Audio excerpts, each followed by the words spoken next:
Hey, it's Mark with the Perfect Paver Company, and today I wanted to kick off our first question of the week talking about weeds.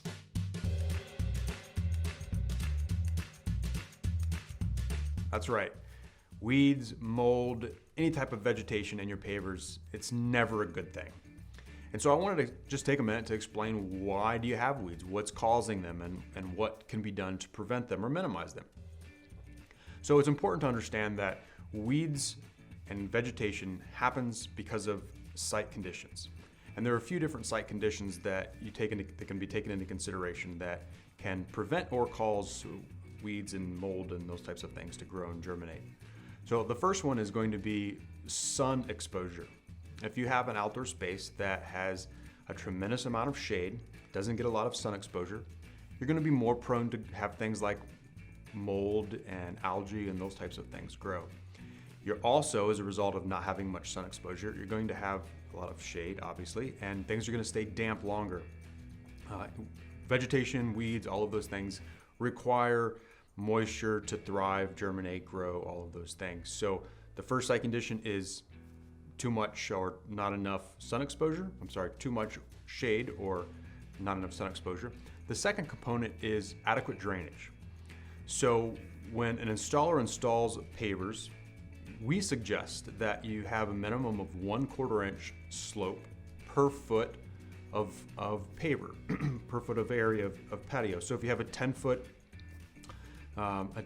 wide patio, it should slope, that would be 2.5 inches. So when you don't have that much slope, it decreases the ability for the water to channel off the surface. It should be channeling off the surface into a drain or off the edge of the patio into the landscape. When that's not happening, the pavers retain the moisture, the sand in the joints retains the moisture, and the setting bed underneath of the pavers retain that moisture. And again, you're creating the perfect conditions for weeds to germinate and grow. The third condition is lack of maintenance. So when pavers are installed, the installer will fill the joints up with the sand material. Over time, that sand can settle, wash out, and that joint starts to fill up with organic material. Airborne dust, debris, mulch, leaf clippings, grass clippings, all of those things find their way into the joint, deposit into the joint, and kind of like turn into compost. That creates the perfect conditions for weeds to germinate and algae and mold and those types of things to germinate and thrive.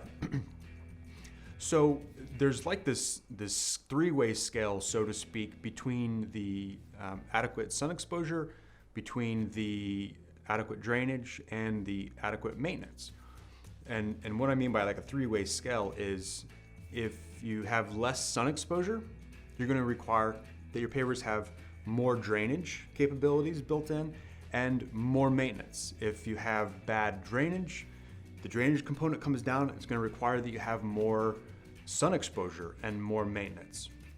So a lot of people think when they contact us and they have their pavers sealed and the joints are hardened, that solves all of their problems and they're not going to have weeds anymore. Now, the only component that sealing your pavers and the only site condition that sealing your pavers will solve is the maintenance component, and it can make your pavers easier to maintain, but it's not going to take the place of proper sun exposure, proper drainage. So when we come in, we're going to thoroughly steam clean all of the pavers. We're going to clean out all of that organic material between the joints, and then we're going to install back a polymeric sand into the joint that gets hard, stabilizes in place. So when you're doing regular maintenance on the pavers, you're not washing out that sand, so you're preventing the organic material from building up. And if once that's done, if you have poor drainage and not enough sun exposure, you're just going to need to do your maintenance more frequently.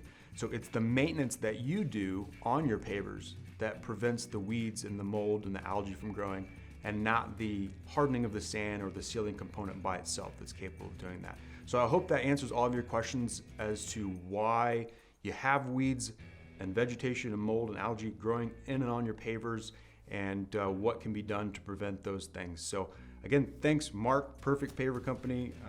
Thanks for tuning in, and we'll see you next week.